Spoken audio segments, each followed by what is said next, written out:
Hello दोस्तों, आप सभी का आकांक्षा क्लासेस परिवार में स्वागत है। बीपीएससी स्पेशल जनरल पेपर जिसमें से भारतीय राष्ट्रीय आंदोलन में सामान्य इतिहास और जो प्राचीन इतिहास और आधुनिक इतिहास के जो प्रश्न पूछे जाते हैं उसकी श्रृंखला आपको आकांक्षा क्लासेस यूट्यूब चैनल पर करवाई जा रही है।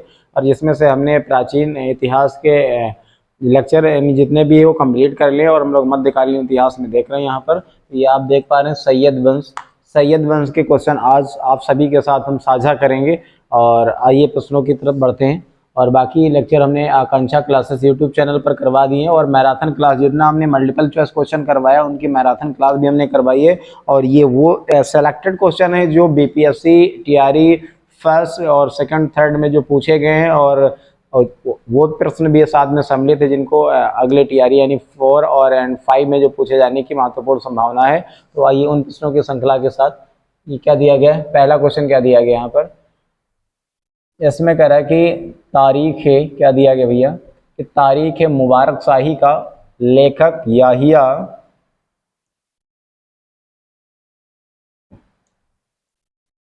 क्या दिया गया है, कह रहा है कि तारीख ए मुबारक शाही का लेखक याहिया सरहिंदी। कौन भैया?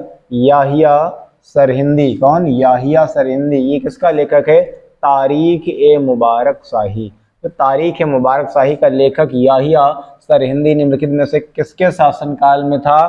क्या लोदी, क्या सैयद, क्या तुगलक या फिर खिलजी? बताइए इसका उचित आंसर क्या होगा, इसका विकल्प बताइए क्या होगा। हाँ भैया बताइए क्या आंसर होगा। तारीख मुबारक शाही का जो लेखक याहिया सरहिंदी किसके शासनकाल में यानी था, तो क्या हो जाएगा? लोदी, सैयद, तुगलक, खिलजी। तो क्या हो जाएगा भैया? सैयद। क्या हो जाएगा? सैयद, क्योंकि हम लोग देख ही रहे हैं क्या सैयद वंश देख रहे हैं। तो यहाँ क्या हो जाएगा? बी ऑप्शन आपका बिल्कुल सही हो जाएगा। आइए नेक्स्ट क्वेश्चन की तरफ चलते हैं। अगला क्वेश्चन क्या दिया गया? अच्छा, इसकी यहाँ पे व्याख्या दी गई। इस प्रश्न की व्याख्या में क्या बताया गया, आइए देखते हैं। इस प्रश्न की व्याख्या में बताया गया कि तारीख मुबारक शाही के लेखक याहिया यानी जो है बिन अहमद सरहिंदी को सैयद वंश का सबसे योग्यतम शासक मुबारक शाह का संरक्षण प्राप्त था। यह ग्रंथ यानी सैयद वंश का एक महत्वपूर्ण समकालीन स्रोत है। और फरिश्ता ने मुबारक शाह के विषय में लिखा है कि वह एक सभ्य राजकुमार था और अपने अनेक प्रशंसनीय गुण थे। और तैमूर के आक्रमण के बाद भारत में सैयद वंश का, किसका भैया? सैयद वंश का, किसके? तैमूर के आक्रमण के बाद सैयद वंश का शासन स्थापित हुआ था। किसका भैया? सैयद वंश का। किसका? तैमूर के आक्रमण के बाद। आइए नेक्स्ट क्वेश्चन क्या दिया गया है। अगले क्वेश्चन में ये बता रहा है, क्वेश्चन नंबर सेकंड में क्या कह रहा है कि तैमूर के आक्रमण के बाद भारत में किस वंश का राज स्थापित हुआ। अभी उस प्रश्न की व्याख्या में हम लोगों ने देखा क्या, किसका भैया? सैयद वंश का। कौन सा? सैयद वंश का। किसका भैया? तैमूर के आक्रमण के बाद किस वंश का राज स्थापित हुआ? तो सैयद वंश का। इस प्रकार से आपका जो इस प्रश्न का विकल्प हो जाएगा वो दूसरा, यहाँ पे तीसरा ये सैयद वंश हो जाएगा। क्या हो जाएगा? सैयद वंश हो जाएगा। आइए अगला क्वेश्चन क्या दिया गया। अच्छा, उसमें 2 ही क्वेश्चन थे। अगला लोदी वंश दिया गया। लोदी वंश में क्या दिया गया? अगला क्वेश्चन इसमें कह रहा है क्या कि लोदी वंश की जो स्थापना किसने की थी? अमीर इब्राहिम लोदी, बहलोल लोदी या फिर इल्तुतमिश ने? तो लोदी वंश की स्थापना किसने की थी भैया? बताइए क्या होगा। अमीर इब्राहिम लोदी, बहलोल लोदी या फिर इल्तुतमिश? तो कौन होगा उचित विकल्प, क्या होगा? तो ये क्या हो जाएगा भैया? बहलोल लोदी। कौन हो जाएगा? बहलोल लोदी। तो जो ये लोदी वंश की स्थापना किसने की थी भैया? तो ये बहलोल लोदी ने। किसने करवाई थी? बहलोल लोदी ने की थी। आइए नेक्स्ट क्वेश्चन क्या दिया गया। अगला क्वेश्चन ये कह रहा है, इस प्रश्न की व्याख्या दी गई। व्याख्या में क्या बताया गया? व्याख्या में कह रहा है कि लोदी वंश की स्थापना कब भैया? 1451 ईस्वी में बहलोल लोदी। कौन भैया? बहलोल लोदी द्वारा की गई थी। लोदी वंश ने दिल्ली सल्तनत पर 1451 ईस्वी से 1526 ईस्वी तक शासन किया और आगरा शहर की स्थापना सिकंदर लोदी ने किया। तो आगरा शहर, इसकी स्थापना किसने किया? सिकंदर लोदी ने। कब? 1489 से 1500 यहाँ पर कितना हो जाएगा? 17 ईस्वी में और 1504 ईस्वी में यानी की थी। यानी कि ये महत्वपूर्ण है क्या, जो आगरा है। कौन भैया? आगरा शहर, तो इसकी स्थापना किसने की? जो है सिकंदर लोदी ने की। आइए अगला क्वेश्चन क्या दिया गया। अगले क्वेश्चन में ये कह रहा है, क्वेश्चन नंबर 4, इसमें ये कह रहा है कि निम्नलिखित में से किस सुल्तान ने एक नगर बसाया जहां अब आगरा है, क्या है, आगरा। तो अभी उसकी व्याख्या में पढ़ा गया था, आगरा को किसने बसाया, क्या मोहम्मद बिन तुगलक, फिरोज तुगलक, या फिर बहलोल लोदी, या फिर सिकंदर लोदी। कौन भैया, तो अभी हम लोगों ने पढ़ा था क्या, सिकंदर लोदी। कौन, सिकंदर लोदी। आगरा शहर को किसने बसाया, तो सिकंदर लोदी ने बसाया था। तो इस प्रकार से यहाँ पे डी वाला ऑप्शन आपका बिल्कुल सही हो जाएगा, सिकंदर लोदी हो जाएगा। आइए इस प्रश्न की व्याख्या में क्या बता रहा है, व्याख्या में क्या दिया गया, कह रहा है क्या कि सिकंदर लोदी, क्या भैया कह रहा है, सिकंदर लोदी ने दो आप पर नियंत्रण स्थापित करने तथा राजपूताना शासकों पर नियंत्रण के उद्देश्य को ध्यान में रखकर दिल्ली के स्थान पर यानी आगरा को वर्ष 1504, कब, 1504 ईस्वी में राजधानी बनाया था। कब बनाया था, 1504 ईस्वी में क्या बनाया था, आगरा को राजधानी बनाया था। किसने बनाया था, सिकंदर लोदी ने बनाया था। चलिए आइए नेक्स्ट क्वेश्चन क्या दिया गया, विविध सल्तनत कालीन, क्या विविध सल्तनत कालीन के क्वेश्चन यहाँ पे दिए गए क्या। अगला क्वेश्चन ये क्या दिया गया, क्वेश्चन नंबर 5, इसमें ये कह रहा है, इसमें कह रहा है कि दिल्ली सल्तनत के दौरान मुकद्दम या चौधरी, क्या मुकद्दम या चौधरी पद का इस्तेमाल किसके लिए किया जाता था, गांव के सरपंच के लिए, या राजस्व अधिकारी, या गांव के लेखाकार, या फिर उपयुक्त में से एक से अधिक, क्या होगा। चलिए आप सभी बताएं क्या होगा। दिल्ली सल्तनत के दौरान मुकद्दम या चौधरी, क्या भैया मुकद्दम चौधरी पद किसके लिए इस्तेमाल किया जाता था, तो किसके लिए हो जाएगा, इसका उचित विकल्प क्या हो जाएगा, गांव के सरपंच। किसके लिए भैया, गांव के सरपंच के लिए इसका प्रयोग किया जाता था। किसका, मुकद्दम और चौधरी पद का प्रयोग किया जाता था।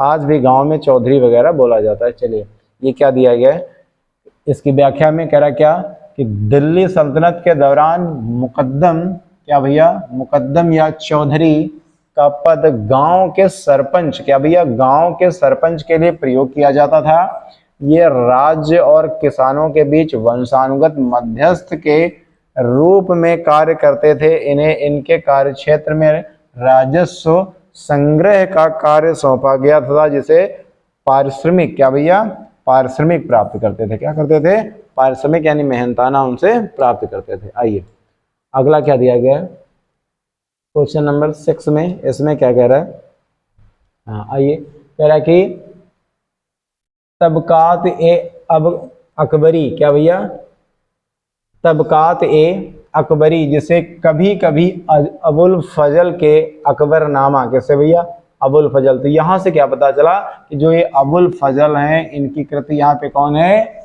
अबुल फजल की अकबरनामा से अधिक विश्वसनीय माना जाता है।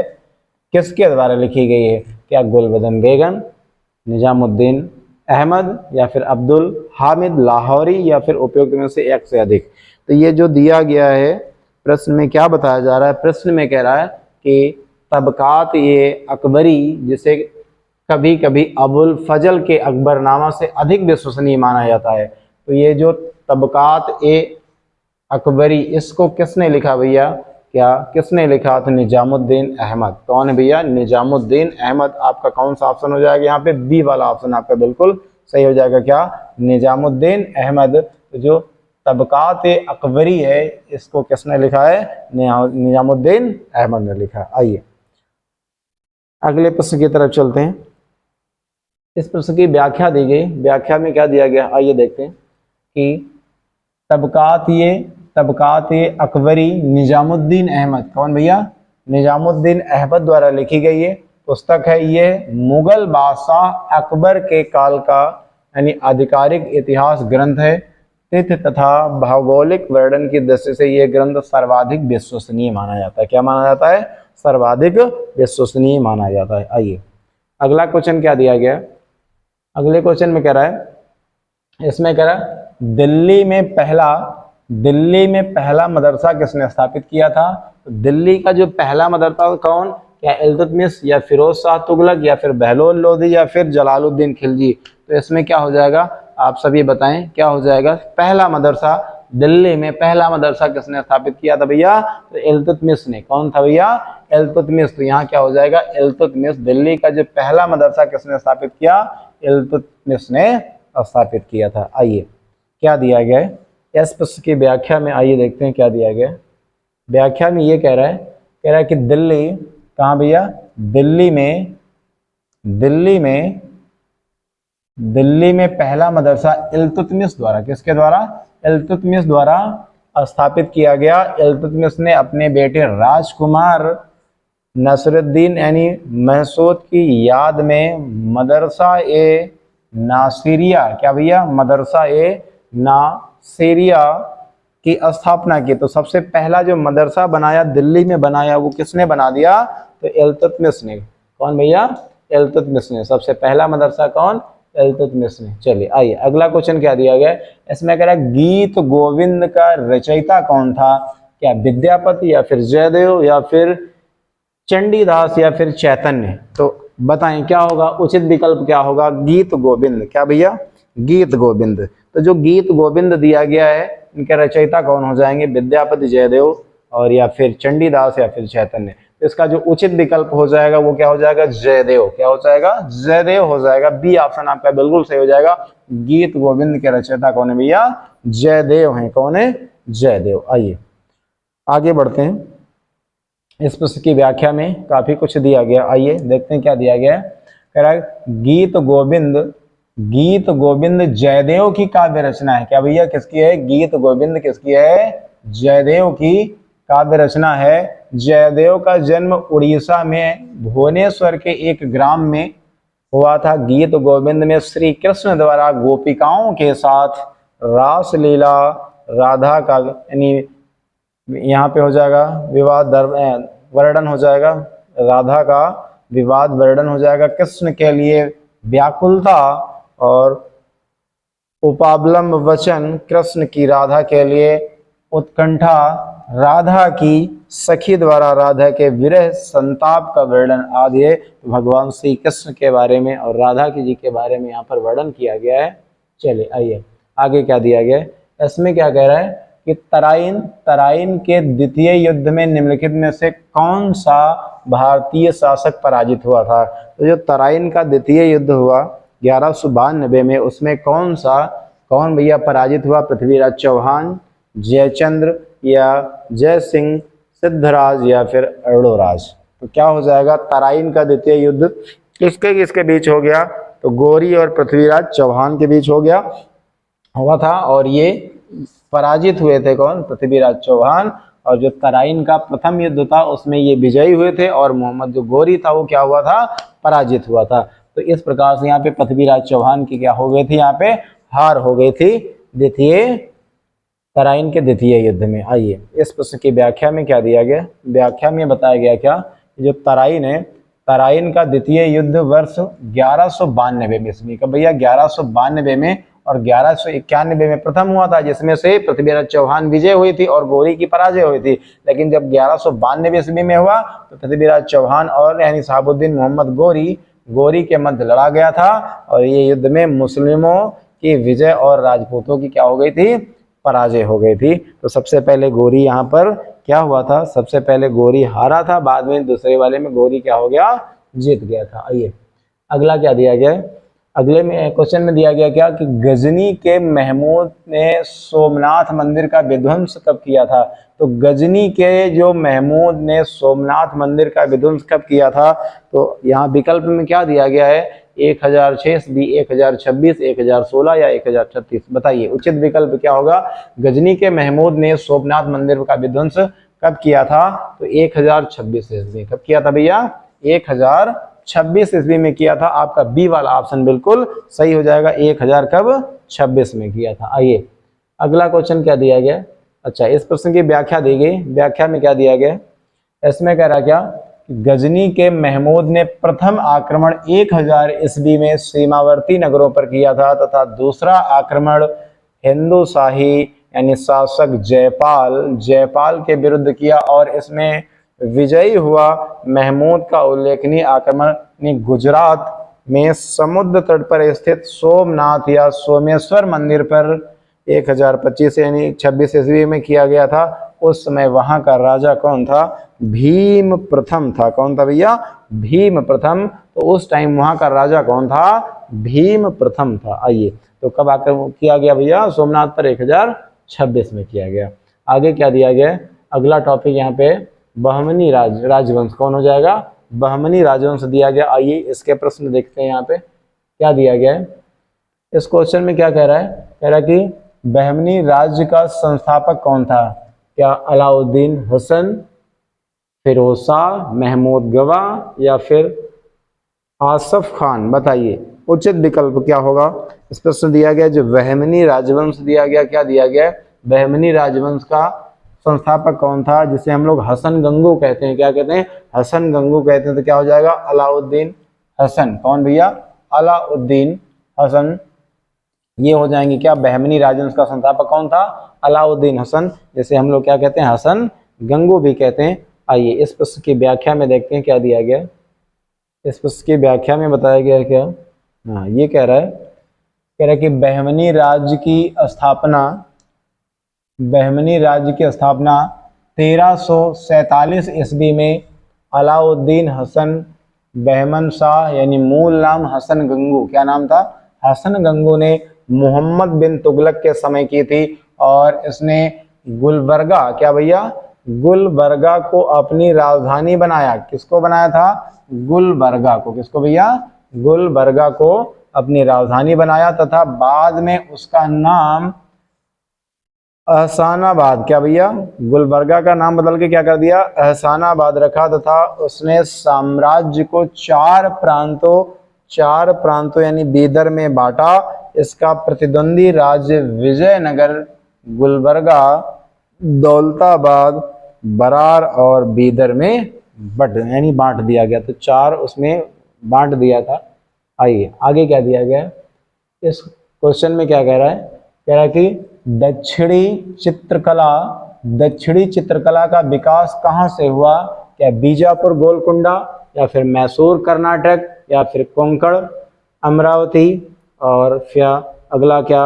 विजयनगर गुलबर्गा। क्या होगा यहाँ पे? दक्षिण क्या बता रहा है प्रश्न में? आपसे कह रहा है क्या कि दक्षिणी चित्रकला का विकास कहाँ से हुआ? तो क्या हो जाएगा भैया? बीजापुर गोलकुंडा। क्या हो जाएगा?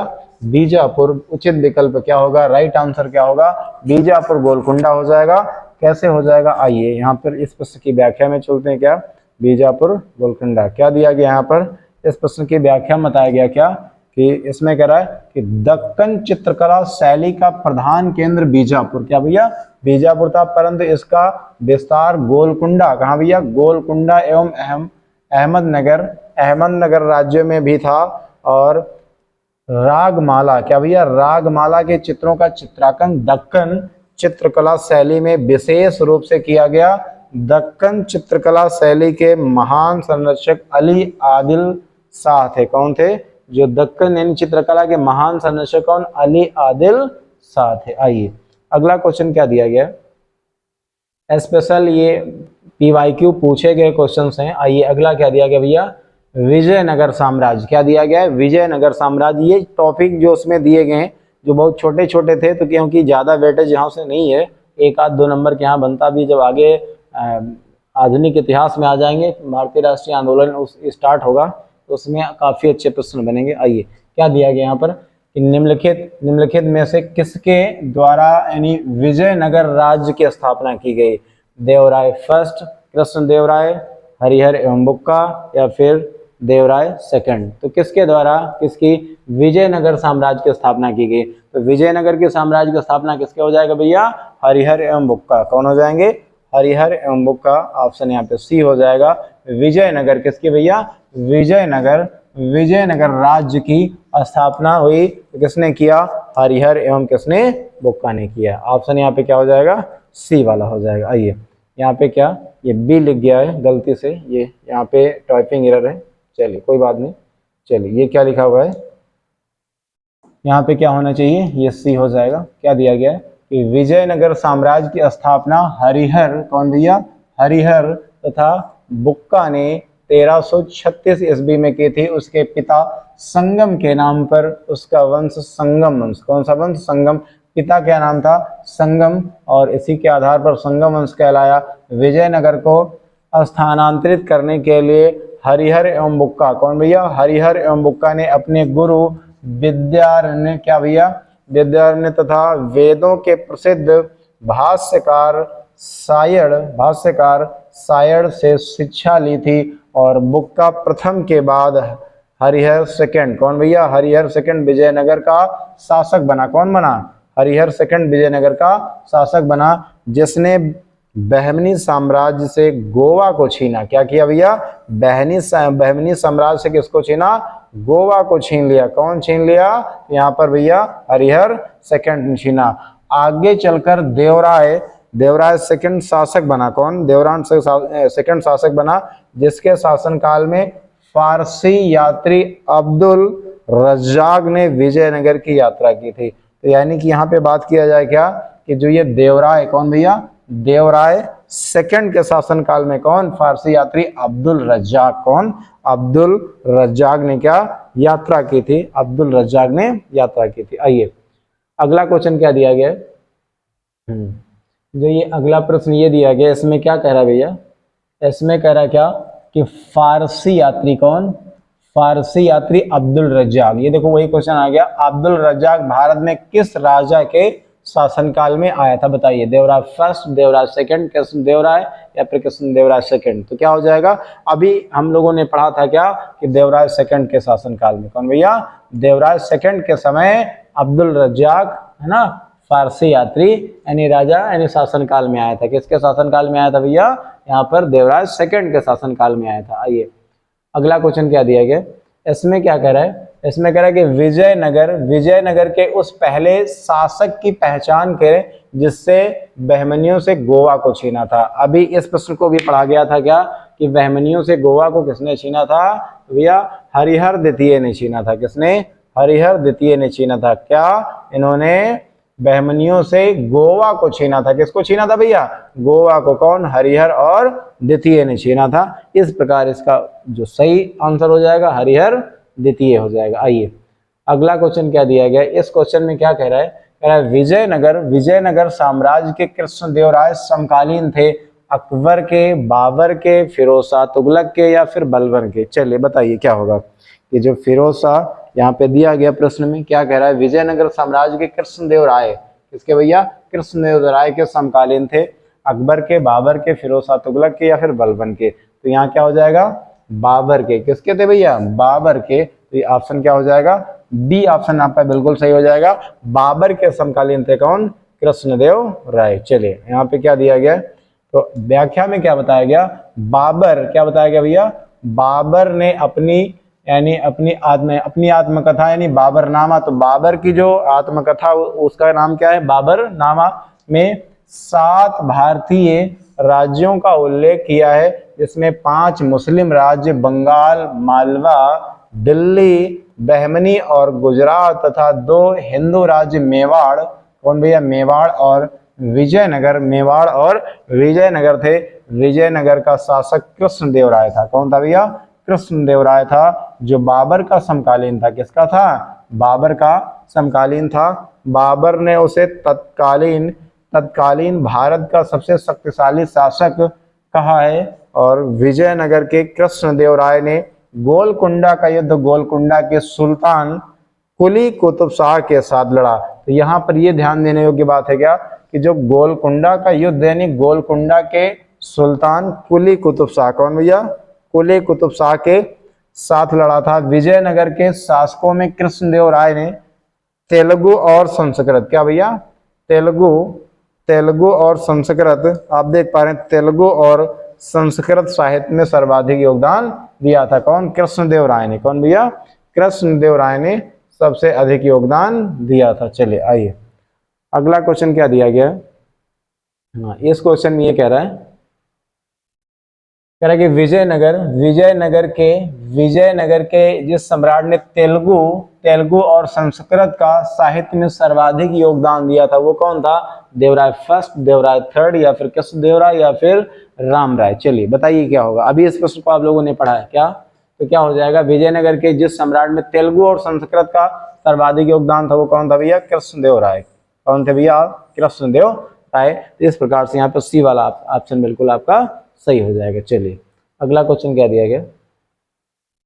अगले क्वेश्चन में ये कह रहा है, क्वेश्चन नंबर 18, हाँ इसमें क्या कहा जा रहा है?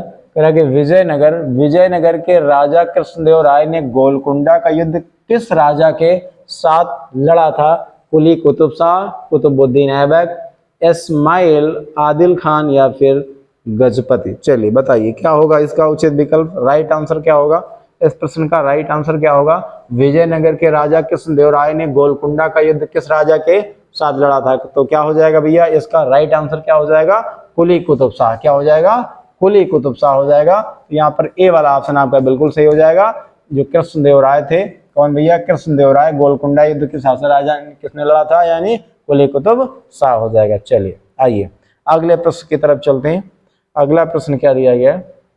इस प्रश्न में कह रहा है क्या? विजयनगर साम्राज्य, क्या कह रहा भैया कि विजयनगर साम्राज्य का अवशेष कहाँ मिलता है? बीजापुर, गोलकुंडा, हम्पी या फिर बड़ौदा या फिर उपयुक्त में से कोई नहीं है एक से अधिक। तो क्या हो जाएगा? विजयनगर का साम्राज्य यानी अवशेष कहाँ मिलता है? ये कर्नाटक के कहाँ भैया? हम्पी में। कहाँ पर? हम्पी में। तो ऑप्शन क्या हो जाएगा? सी। विजयनगर साम्राज्य का अवशेष कहाँ मिलता है? तो भैया हम्पी में मिलता है। कहाँ पर मिलता है? हम्पी। हम्पी कहाँ पर? ये कर्नाटक। क्या हो जाएगा? कर्नाटक। चलिए इस प्रश्न की व्याख्या में क्या दिया गया? कह रहा कि कर्नाटक के बेल्लारी जिले में स्थित हम्पी, क्या भैया?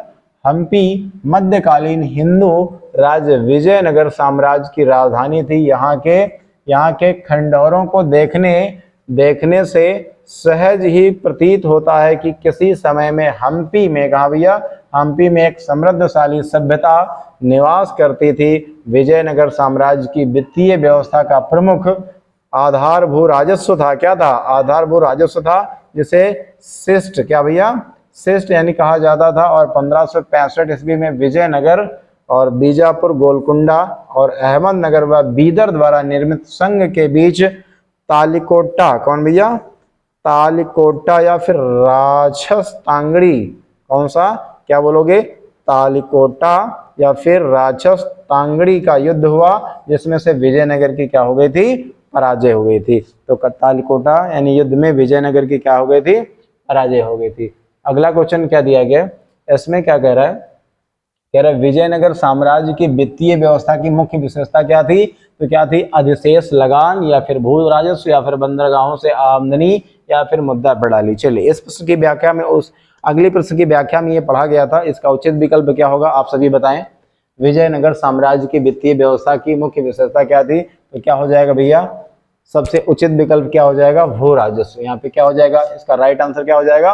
भू राजस्व। बी वाला ऑप्शन आपका बिल्कुल सही हो जाएगा। विजयनगर क्या हो जाएगा? भू राजस्व हो जाएगा। आइए क्या दिया गया अगला?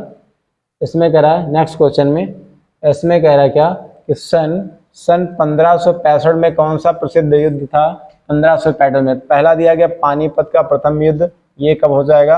ये हो जाएगा 1526 में हो जाएगा। क्या हो जाएगा? 1526 में हो जाएगा। पानीपत का द्वितीय युद्ध, तो ये कितना हो जाएगा? ये 1500 कितना हो जाएगा? 56 हो जाएगा। और खानवा का युद्ध कब हो जाएगा? ये 1500 कितना हो जाएगा? 27 ईस्वी में हो जाएगा। 27 ईस्वी। चलिए ये कितना हो जाएगा? तो पहला हमने क्या बता दिया? पानीपत का प्रथम युद्ध कब हो जाएगा? 1526 ईस्वी। पानीपत का द्वितीय युद्ध 1556 ईस्वी हो जाएगा। खानवा का युद्ध 1500 कितना हो जाएगा? 27 में हो जाएगा। और तालिकोटा का युद्ध कब हो जाएगा? ये 1565 हो जाएगा। कितना हो जाएगा? 1565। तो यहाँ क्या दिया गया? 1565 दिया गया। क्या दिया गया? तो उचित विकल्प यहाँ पे क्या हो जाएगा? तालिकोटा का युद्ध। क्या हो जाएगा? तालिकोटा का युद्ध। चलिए आइए अगला क्वेश्चन क्या दिया गया? अगला यहाँ पे दिया गया क्या कि 15वीं और 16वीं शताब्दियों के धार्मिक आंदोलन। तो अभी ये नेक्स्ट यहाँ पे टॉपिक आया है क्या? 15वीं और 16वीं शताब्दी के धार्मिक आंदोलन। आइए इन प्रश्नों को देखते हैं क्या दिया गया यहाँ पर। इसमें क्या कह रहा है क्वेश्चन में? कह रहा है कि निजामुद्दीन औलिया किस सूफी संप्रदाय के अनुयायी थे? तो निजामुद्दीन औलिया जो है वो किस, क्या कादरी, क्या फिर चिश्ती या फिर नक्शबंदी या फिर सुहरावर्दी? तो क्या हो जाएगा? जो निजामुद्दीन औलिया, कौन भैया? निजामुद्दीन औलिया किस सूफी संप्रदाय के हैं? ये चिश्ती संप्रदाय से हैं। किस संप्रदाय से हैं? चिश्ती संप्रदाय से हैं। कौन? निजामुद्दीन औलिया किस संप्रदाय से हैं? तो भैया चिश्ती संप्रदाय से हैं। आइए अगला क्वेश्चन क्या दिया गया है? अगले क्वेश्चन में ये कह रहा है, अच्छा इसकी व्याख्या दी गई, व्याख्या में क्या बताया गया कि शेख निजामुद्दीन औलिया चिश्ती संप्रदाय से हैं। किससे भैया? चिश्ती संप्रदाय से हैं। और क्या अनुयायी हैं? ये बाबा फरीदुद्दीन गंज ए शंकर के शिष्य थे और इनको महबूब ए इलाही, क्या भैया? महबूब ए इलाही के नाम से भी जाना जाता है। किसको? निजामुद्दीन औलिया को। किसको भैया? निजामुद्दीन औलिया को। आइए अगला क्वेश्चन क्या दिया गया? यहाँ पे क्या कह रहा है? यहाँ पे कह रहा है कि दसवें सिख गुरु का नाम क्या है? तो दसवें क्या हो जाएगा? गुरु अंगद। तो गुरु अंगद कौन से हो जाएंगे? दूसरे सिख गुरु हो जाएंगे। गुरु तेग बहादुर ये कौन से हो जाएंगे? 9वें हो जाएंगे। और गुरु रामदास ये कौन से हो जाएंगे? ये 4थे हो जाएंगे। और गुरु गोविंद सिंह ये क्या हो जाएंगे? ये 10वें हो जाएंगे। यदि हम पहले बात करें, पहले ये क्या हो जाएंगे? गुरु नानक। क्या हो जाएंगे? गुरु नानक। तो पहले सिख गुरु कौन हो जाएंगे? गुरु नानक। और यहाँ ऑप्शन में दिया गया ये दूसरे हो जाएंगे गुरु अंगद। गुरु तेग बहादुर ये 9वें सिख गुरु हो जाएंगे। और गुरु रामदास 4थे हो जाएंगे। और गुरु गोविंद सिंह ये कौन से हो जाएंगे? ये 10वें सिख गुरु हो जाएंगे। कौन हो जाएंगे? 10वें। तो हमसे क्या कहा? 10वें सिख गुरु। क्या कहा भैया? 10वें सिख गुरु। तो हमारे 10वें सिख गुरु कौन हो जाएंगे? गुरु गोविंद सिंह। कौन हो जाएंगे भैया? गुरु गोविंद सिंह हो जाएंगे। आइए अगले क्वेश्चन की तरफ बढ़ते हैं। क्या दिया गया? अच्छा इसकी व्याख्या में दिया गया क्या?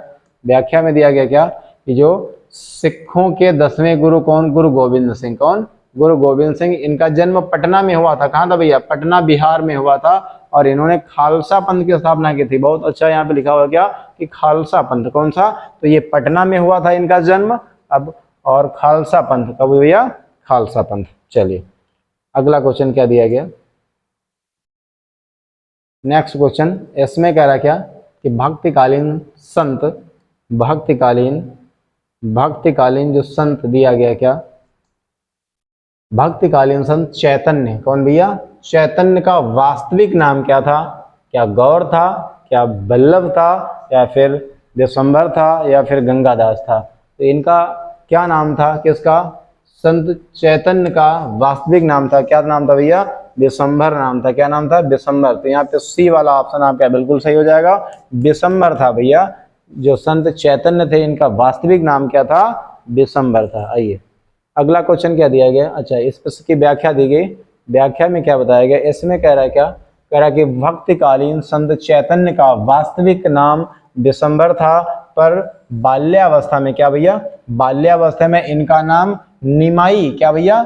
निमाई। इनका नाम क्या था? निमाई था। और शिक्षा यानी पूर्ण करने के उपरांत इन्हें विद्यासागर की उपाधि प्रदान की गई। और ऐसा माना जाता है कि चैतन्य ने बंगाल में गौड़ीय वैष्णव, क्या भैया? गौड़ीय वैष्णव धर्म की स्थापना की थी। यहाँ से मुख्य क्या निकल रहा है कि गौड़ीय वैष्णव धर्म की स्थापना किसने कर दी थी भैया? चैतन्य ने कर दी थी। कहाँ? बंगाल में। और इन्हें क्या माना जाता है? इनकी किसको उपाधि दी गई? विद्यासागर। तो प्रश्न क्या बनेगा कि विद्यासागर की उपाधि किसको दी गई? तो चैतन्य को दी गई। आइए अगला क्वेश्चन क्या दिया गया है? अगले क्वेश्चन में क्या बताया जा रहा है भैया?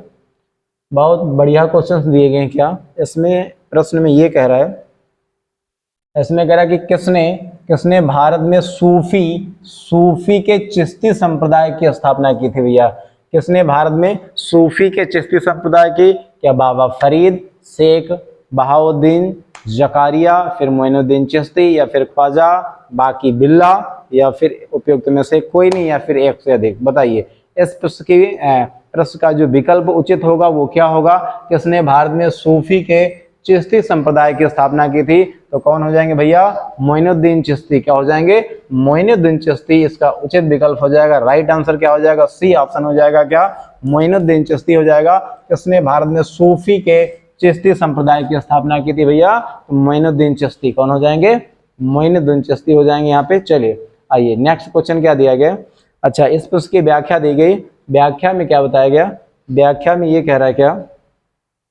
हाँ व्याख्या में कह रहा भैया, कह रहा कि भारत में सूफी के चिश्ती संप्रदाय के संस्थापक कौन? ख्वाजा मोइनुद्दीन चिश्ती। कौन थे भैया?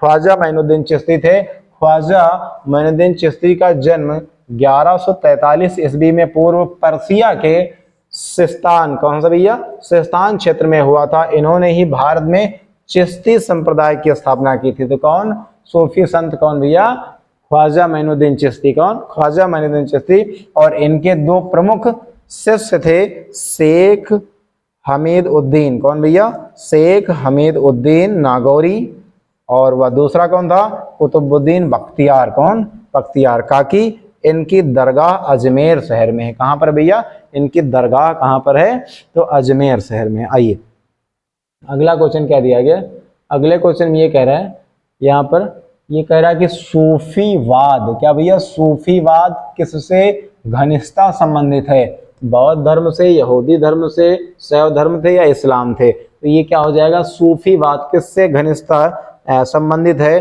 तो आप यहाँ पे उचित विकल्प क्या होगा, राइट आंसर क्या होगा, बौद्ध धर्म, यहूदी धर्म या शैव धर्म या इस्लाम। तो इसका उचित विकल्प क्या हो जाएगा, इस्लाम हो जाएगा। क्या हो जाएगा भैया, इस्लाम। तो ये जो किससे घनिष्ठता संबंधित है ये भैया किससे, ये किससे हो जाएगा, इस्लाम से संबंधित हो जाएगा। आइए अगला क्वेश्चन क्या दिया गया, ये इस्लाम से संबंधित हो जाएगा। इस प्रश्न की व्याख्या दी गई, व्याख्या में क्या बताया गया कि जो सूफीवाद इस्लाम से संबंधित प्रमुख पंथ है, किससे भैया, इस्लाम से संबंधित है, इस्लाम से संबंधित पंथ है। और ये ईश्वर की प्राप्ति के सिद्धांत पर आधारित है। इसमें हिंदू या मुसलमान में भेद किए बिना ईश्वर से प्रेम, इसकी प्रार्थना, यानी उपवास और अनुष्ठानों के माध्यम से ईश्वर की प्राप्ति पर बल दिया जाता है। तो इस प्रकार से यहाँ इस प्रश्न की व्याख्या में बताया गया कि सूफीवाद किससे संबंधित है, तो इस्लाम से संबंधित है। किससे संबंधित है भैया, इस्लाम से संबंधित है। आइए आगे क्या दिया गया, यहाँ पे कह रहा उस प्रथम व्यक्ति का नाम बताइए जिसने वहदत, क्या भैया, वहदत उल वजूद सिद्धांत को सूफी मत में प्रतिपादित किया। क्वेश्चन क्या कह रहा है कि उस प्रथम व्यक्ति का नाम बताइए जिसने वहदत उल वजूद, क्या भैया, वहदत उल वजूद सिद्धांत को सूफी मत में प्रतिपादित किया था। क्या इब्नुल अरबी या फिर फरीदुद्दीन अत्तार या फिर जलालुद्दीन रूमी या फिर मंसूर हल्लाज। चलिए बताइए क्या विकल्प होगा सही। राइट आंसर इसका क्या होगा कि वहदत उल वजूद सिद्धांत को सूफी मत में प्रतिपादित किया था किसने, तो इब्नुल अरबी ने। कौन हो जाएगा भैया, इब्नुल अरबी। इसका जो राइट आंसर हो जाएगा वो पहला हो जाएगा, क्या, इब्नुल अरबी। क्या हो जाएगा भैया, इब्नुल अरबी। चलिए आइए अगला क्वेश्चन क्या दिया गया। अच्छा, इस प्रश्न की व्याख्या दी गई, व्याख्या में क्या बताया गया, कह रहा है कि इब्नुल अरबी, क्या दिया गया, इब्नुल अरबी ने वहदत उल वजूद सिद्धांत को सूफी मत में प्रतिपादित किया। सूफी रहस्यवाद वहदत उल वजूद या फिर परमात्मा में एकत्व के सिद्धांत से उत्पन्न हुआ था और इस सिद्धांत के अनुसार ईश्वर एक है। क्या, ईश्वर एक है और वह संसार की सब वस्तुओं के पीछे है। आगे चलकर शेख अहमद सरहिंदी ने इब्न उल अरबी के इस सिद्धांत का खंडन किया तथा इसके स्थान पर वहदत उल शुहूद, क्या भैया, वहदत उल शुहूद यानी प्रत्यक्षवादी दर्शन के सिद्धांत का प्रतिपादन किया। और इसी क्रम में ये एक अन्य सूफी संत शाहवली उल्लाह ने इन दोनों सिद्धांतों को सफलतापूर्वक एक दूसरे से समन्वित करने का प्रयास किया। तो इस प्रकार से इस प्रश्न की व्याख्या बताई गई कि वहदत उल वजूद सिद्धांत सूफी मत में प्रतिपादित किया गया। चलिए आइए अगला क्वेश्चन क्या दिया गया, इसमें क्या कहा जा रहा है, इसमें कह रहा क्या कि अनहलक, अनहलक का अर्थ क्या होता है, क्या अग्रि, मैं खुदा हूं, ऐत्रक या फिर अधिकार या फिर अनिश्चय की स्थिति या फिर अनिश्चय की स्थिति। इसका उचित विकल्प क्या होगा, चलिए बताइए क्या होगा। अनहलक का अर्थ क्या होगा, तो इसका जो राइट आंसर हो जाएगा वो क्या हो जाएगा, मैं खुदा हूं। क्या, मैं खुदा हूं, ऐसा सूफी संप्रदाय में बोला जाता है। अनहलक इसका मतलब क्या है, मैं खुदा हूं। आइए इस प्रश्न की व्याख्या पर चलते हैं। इस प्रश्न की विस्तृत व्याख्या में क्या दिया गया है, इसमें बताया गया है क्या, इसमें कहा गया क्या, हाँ इसमें कह रहा कि अनहलक, अनहलक अर्थात मैं खुदा हूं, अर्थात मैं खुदा हूं सूफियों द्वारा प्रयोग किया जाने वाला शब्द है पहला व्यक्ति मंसूर बिन हल्लाज, कौन भैया? मंसूर बिन हल्लाज था, जिसने स्वयं को अनहलक घोषित किया कि मैं खुदा हूं। उसने क्या कहा? मैं खुदा हूं, अर्थात अनहलक का। और इस कारण 10वीं शताब्दी में उसे फांसी दे दी गई। क्या दे दी गई? फांसी दे दी गई। मंसूर अल हल्लाज ने सूफी की 10 अवस्थाओं का वृतांत देने वाला 10 मुकामी रेक्ता की रचना की। कौन भैया? 10 मुकामी रेक्ता की किसने? मंसूर अल हल्लाज ने। चलिए आइए अगला क्वेश्चन क्या दिया गया, इसमें बताया गया क्या कि उर्दू एक नई भाषा के रूप में विकसित की गई थी। क्या? सरकारी प्रयोग, आपसी सदव्य व्यवहार अर्थात धार्मिक यानी ध्येयों, या फिर मुसलमानों के लिए। तो उर्दू एक नई भाषा के रूप में विकसित की गई थी। तो इसका राइट आंसर क्या होगा? चलिए आप बताइए क्या होगा भैया? उर्दू एक नई भाषा के रूप में, तो क्या हो जाएगा? धार्मिक ध्येयों के लिए। किसके लिए? धार्मिक ध्येयों के लिए। तो इसका जो सी वाला ऑप्शन हो जाएगा वो एकदम बिल्कुल राइट आंसर इसका है। क्या? धार्मिक ध्येयों के लिए उर्दू एक नई भाषा में विकसित की गई थी। चलिए आइए क्या दिया गया, इस प्रश्न की व्याख्या में क्या बताया गया? व्याख्या में ये कह रहा है कि मध्यकालीन भारत में उर्दू भाषा का विकास सूफी संतों व भक्ति संतों द्वारा किया गया, और जिन्होंने अपने उपदेशों को लोकप्रिय बनाने के लिए उस भाषा को माध्यम बनाया।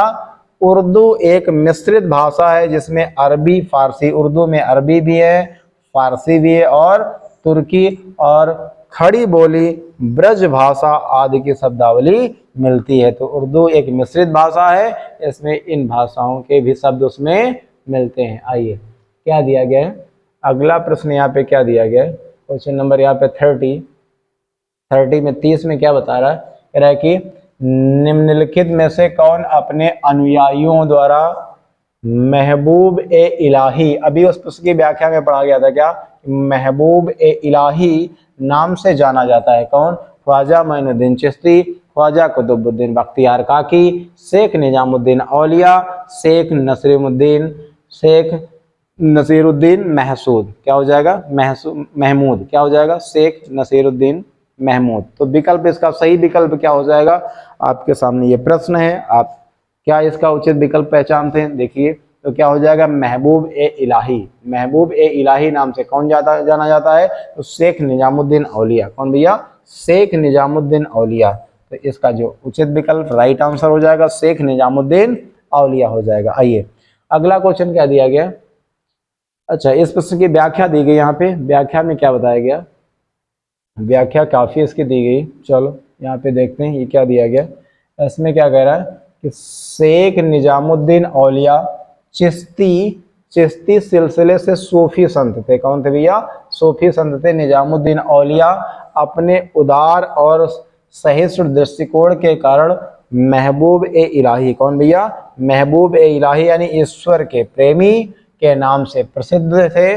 और इनके समय में भारत में चिश्तिया संप्रदाय, कौन भैया? चिश्तिया संप्रदाय का सबसे अधिक प्रचार हुआ, और इनका जन्म 1236 कब भैया? 1236 में इनका जन्म 1236 में ईस्वी में बदायूं में हुआ। कहाँ पर हुआ? बदायूं में हुआ था। और यह बाबा फरीद के शिष्य थे। किसके? बाबा फरीद के शिष्य थे। तो इस प्रकार से इस प्रश्न की व्याख्या दी गई थी। आइए अगला क्वेश्चन क्या दिया गया यहाँ पर? इस प्रश्न में क्या बता दिया? इसमें कहा क्या कि निजामुद्दीन औलिया किस सूफी संप्रदाय के अनुयायी थे? कौन? निजामुद्दीन औलिया किस सूफी संप्रदाय के अनुयायी थे? क्या कादरी, क्या नक्शबंदी, या फिर चिश्ती, या फिर सुहरावर्दी? निजामुद्दीन औलिया। चलिए बताइए क्या हो जाएगा? इस प्रश्न का सही आंसर क्या हो जाएगा? निजामुद्दीन औलिया। चलिए बताइए भैया इस प्रश्न का आंसर क्या होगा कि निजामुद्दीन औलिया किस सूफी संप्रदाय के अनुयायी थे? तो क्या कादरी, या नक्शबंदी, या फिर चिश्ती, या फिर सुहरावर्दी? तो आपका राइट आंसर क्या हो जाएगा? यहाँ पर चिश्ती हो जाएगा। क्या हो जाएगा? चिश्ती संप्रदाय से ये संबंधित थे। आइए अगला क्वेश्चन क्या दिया गया? अगले प्रश्न में कह रहा है कि क्या शेख निजामुद्दीन औलिया था एक क्या भैया? शेख शेख निजामुद्दीन औलिया था एक क्या, ये दरबारी या फिर सूफी संत या फिर धार्मिक प्रचारक या फिर कवि था। तो ये कौन थे भैया, सूफी संत थे। जो शेख निजामुद्दीन औलिया थे ये कौन थे, सूफी संत थे। तो आपका आंसर यहाँ पे क्या हो जाएगा, राइट विकल्प बी हो जाएगा कि जो औलिया थे ये कौन, ये एक सूफी संत थे। आइए अगला क्वेश्चन क्या दिया गया, कह रहा शेख, हाँ इस प्रश्न में क्या कह रहा है, कह रहा है कि शेख बहाउद्दीन जकारिया किस संप्रदाय से संबंधित है, क्या सोहरावर्दी संप्रदाय या फिर रिस संप्रदाय या फिर चिश्ती संप्रदाय या फिर फिरदौसी संप्रदाय। तो यहाँ पे क्या हो जाएगा भैया, इस प्रश्न का उचित विकल्प क्या हो जाएगा, जो ये प्रश्न दिया गया है इसका उचित विकल्प क्या होगा आंसर बताइए भैया।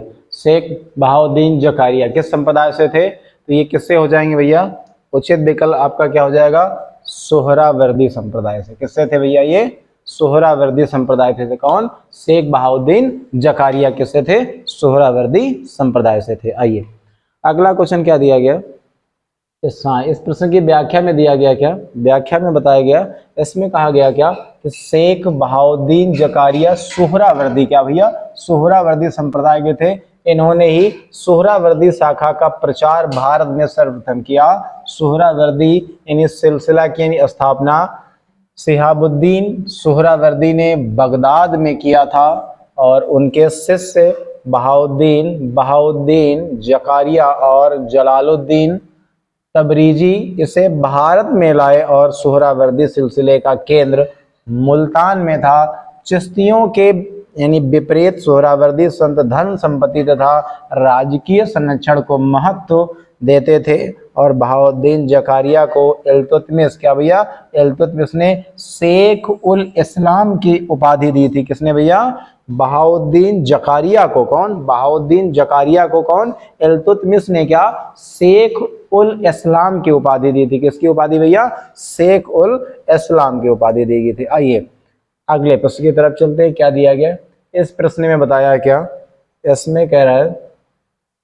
इस क्वेश्चन में कह रहा है कि मध्यकाल में बिहार शरीफ का नगर महत्वपूर्ण रहा, किसके लिए, व्यापार केंद्र के रूप में, विद्या केंद्र के रूप में, प्रशासनिक केंद्र के रूप में या फिर धार्मिक केंद्र के रूप में। तो इसमें से उचित विकल्प क्या हो जाएगा, जो बिहार शरीफ है, क्या भैया बिहार शरीफ। तो बिहार शरीफ व्यापार केंद्र के लिए नहीं था, विद्या केंद्र के रूप में बिल्कुल था और प्रशासनिक केंद्र के रूप में ये नहीं था, धार्मिक केंद्र के रूप में था। तो यहाँ पर क्या हो जाएगा, यहाँ पर ये चौथा वाला ये सही है, क्या धार्मिक केंद्र के रूप में, और क्या हो जाएगा विद्या केंद्र के रूप में हो जाएगा बिहार शरीफ। तो दूसरा और चौथा, तो यहाँ पर डी वाला ऑप्शन आपका बिल्कुल सही हो जाएगा, क्या दूसरा और चौथा। जो बिहार शरीफ था ये किस कारण से महत्वपूर्ण था, ये धार्मिक आंदोलन यानी उसके धार्मिक केंद्र के रूप में और विद्या के रूप में ये बहुत महत्वपूर्ण था। तो इस प्रकार से इसका यहाँ पर ये विकल्प सही हो जाएगा। आइए अगला क्वेश्चन क्या दिया गया, इस प्रश्न में बताया जा रहा है क्या कि बिहार के सुप्रसिद्ध संत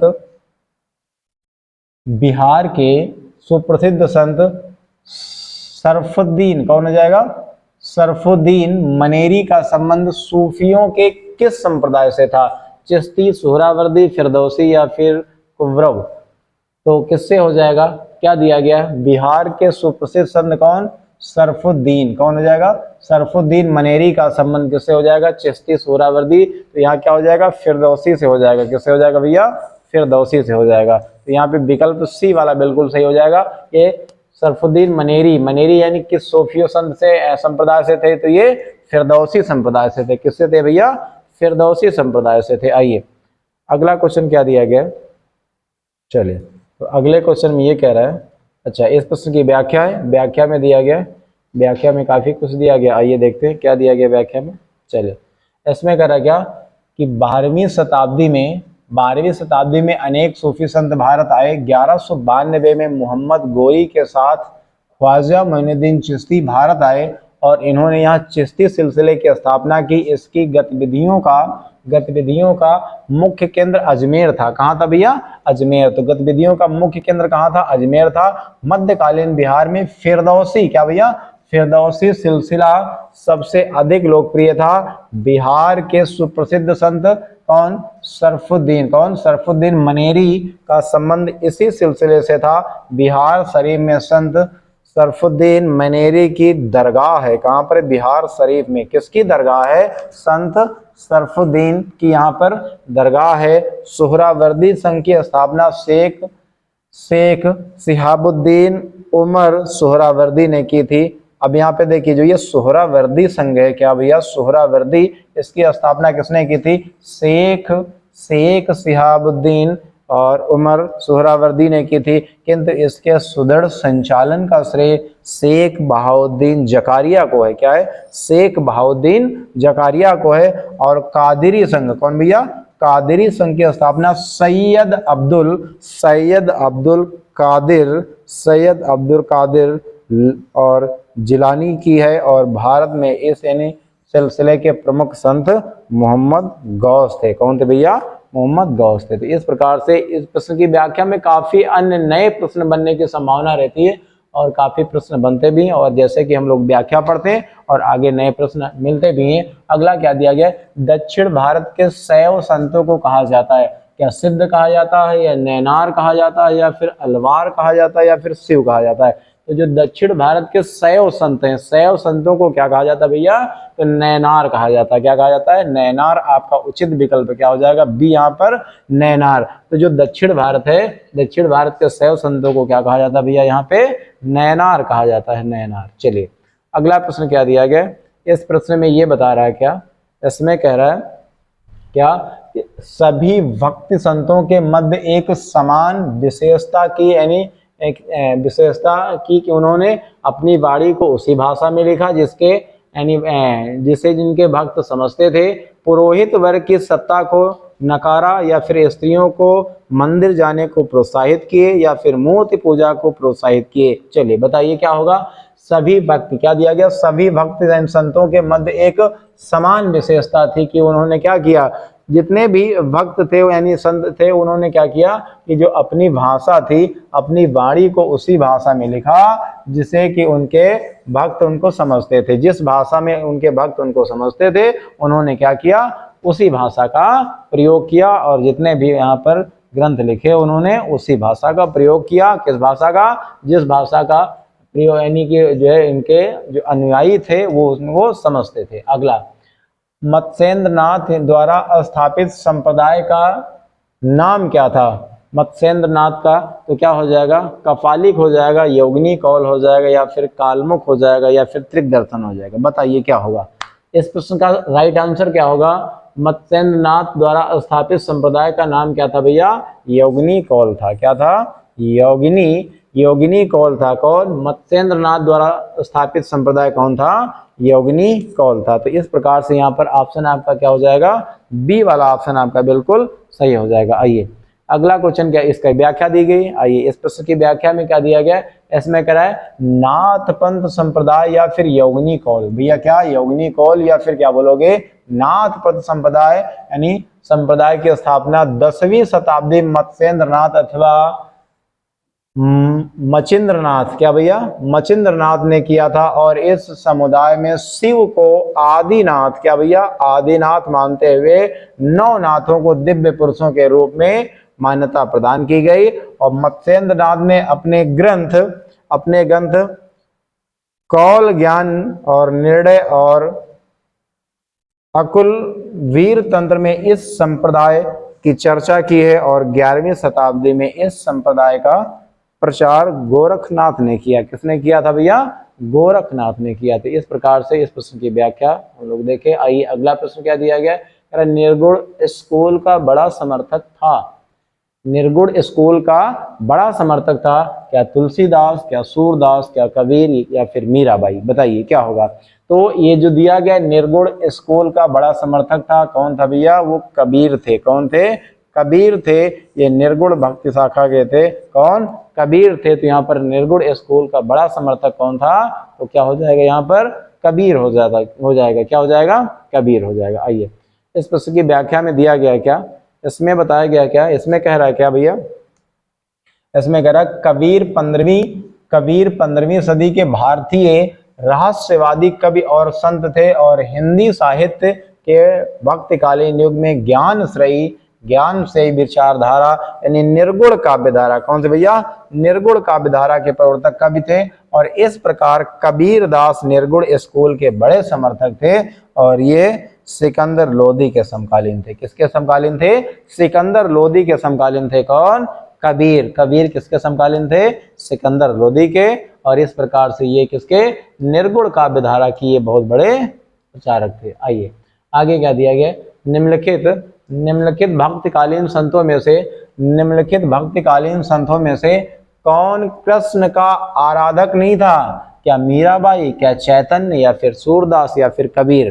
तो कौन आराधक नहीं था भगवान श्री कृष्ण का? कौन कृष्ण का यहाँ पर आराधक नहीं था? मीराबाई तो थी, चैतन्य भी थे और सूरदास भी थे। यहाँ पे कौन नहीं था? कबीर दास नहीं था। तो उचित विकल्प क्या हो जाएगा? यहाँ पूछ रहा नहीं था, क्या पूछ रहा? नहीं था, तो कौन नहीं हो जाएंगे? तो यहाँ पर कबीर दास नहीं होंगे। कौन नहीं होंगे भैया?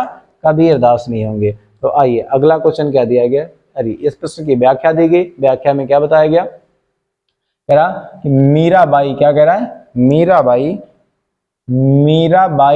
मीराबाई चैतन्य तथा सूरदास चैतन्य और कौन? मीराबाई सभी कृष्ण के आराधक भक्तिकालीन संत थे।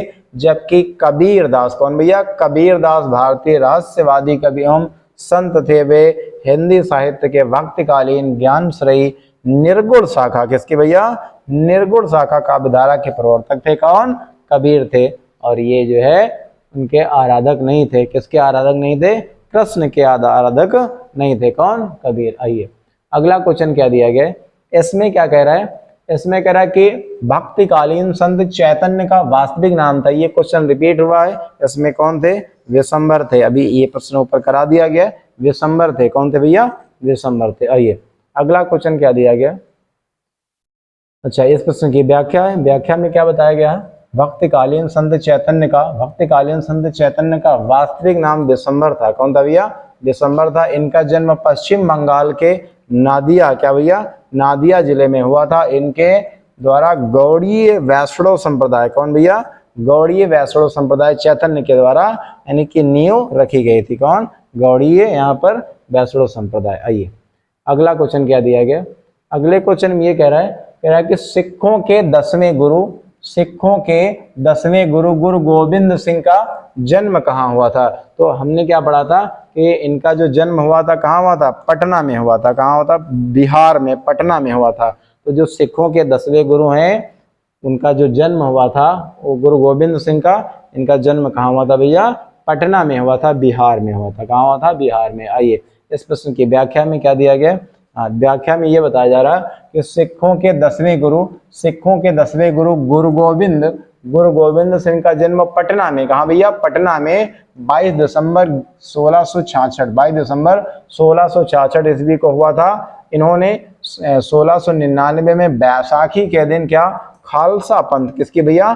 खालसा पंथ की स्थापना की थी। और गुरु गोविंद सिंह ने गुरु के पद को समाप्त करते हुए घोषणा की। इन्होंने क्या बताया? जो 10वें या हम अंतिम गुरु कह सकते हैं, और जो हमारे प्रथम गुरु थे वो कौन थे? गुरु नानक थे। तो इस प्रकार से इन्होंने बताया कि आगे कोई गुरु नहीं होगा, इसके बाद अब कोई गुरु नहीं होगा। गुरु ग्रंथ साहिब यानी कि जो धार्मिक यानी सिख समुदाय का धार्मिक ग्रंथ है ही अब गुरु होंगे। यानी कि जो सिखों के 10वें गुरु थे गुरु गोविंद सिंह, इन्होंने क्या बताया कि अब हमारे बाद कोई गुरु नहीं होगा। किसे गुरु माना जाएगा? तो गुरु ग्रंथ साहिब को। क्या भैया? गुरु ग्रंथ साहिब को ही क्या माना जाएगा? क्या होंगे? गुरु होंगे। तो इस प्रकार से इन्होंने बताया था। आइए अगला क्वेश्चन क्या दिया गया, इसमें क्या कह रहा है? इसमें कह रहा है कि 10वें सिख गुरु का नाम क्या था? तो अभी हम लोगों ने पढ़ा भैया क्या कि 10वें सिख गुरु का नाम क्या था? गुरु अंगद, क्या गुरु रामदास, या फिर गुरु तेग बहादुर, या फिर गुरु गोविंद सिंह। तो यहाँ पर आपने क्या देखा कि गुरु गोविंद सिंह ये कौन थे? ये 10वें गुरु थे। यदि हम बात करें गुरु अंगद, ये कौन से हो जाएंगे? दूसरे सिख गुरु हो जाएंगे। गुरु रामदास कौन हो जाएंगे, ये चौथे सिख गुरु हो जाएंगे, और गुरु तेग बहादुर कौन हो जाएंगे, ये 90वें सिख गुरु हो जाएंगे। तो इस प्रकार से गुरु अंगद की बात करें भैया, किसकी बात करें, गुरु अंगद की, तो ये दूसरे सिख गुरु हो जाएंगे।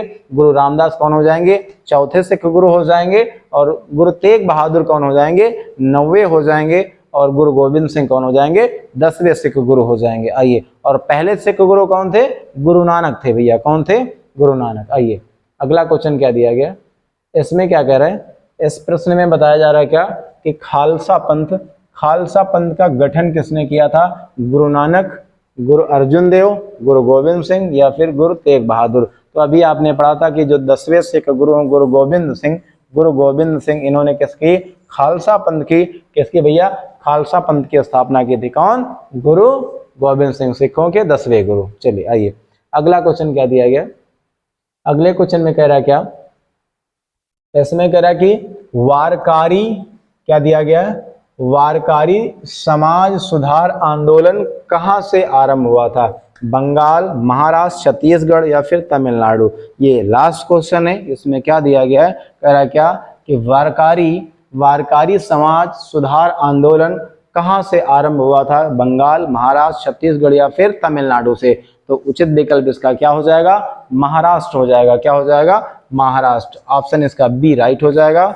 जो वारकारी समाज सुधार आंदोलन कहां से आरंभ हुआ, ये भैया कहां से हुआ, महाराष्ट्र से हुआ। आइए इस प्रश्न की व्याख्या पर चलते हैं। व्याख्या में क्या बताया गया, इस प्रश्न की व्याख्या में कह रहा है क्या, कह रहा है कि वारकारी यानी वारकरी सुधार आंदोलन का उदय महाराष्ट्र के, कहां भैया, महाराष्ट्र के पंढरपुर नामक स्थान पर हुआ था। और वारकरी संप्रदाय के अनुयायी विठोबा की पूजा यानी भगवान के रूप में करते थे। और इस संप्रदाय की सदस्यता के लिए जाति के आधार पर कोई बंधन नहीं था। इस संप्रदाय के प्रवर्तकों में संत ज्ञानेश्वर, क्या भैया, संत ज्ञानेश्वर का स्थान महत्वपूर्ण है। उन्होंने ज्ञानेश्वरी और यानी क्या, ज्ञानेश्वरी और अमृतानुभव और हरिपाठ आदि जैसे ग्रंथों की रचना की। तो इस प्रकार से हमने इस लेक्चर को यहाँ पे कंप्लीट कर लिया। और ये बीपीएससी स्पेशल जो जनरल पेपर पूछा जाना, उसमें से जो भी टीजीटी लेवल और पीजीटी लेवल के जो भी भाई लोग हैं, उनके लिए वीडियो ये अत्यंत महत्वपूर्ण है। जब तक TRE 4 और TRE 5 नहीं हो जा रही, तब तक आपको आकांक्षा क्लासेस यूट्यूब चैनल पर लगातार आपको जनरल पेपर और अन्य क्लासेस भी चल रही, तब तक आप आकांक्षा क्लासेस से बिल्कुल जुड़े रहिए। और नेक्स्ट लेक्चर में आप सभी के लिए नया टॉपिक लेकर के आएंगे। तब तक आप सभी के लिए, सभी को जय हिंद, जय भारत।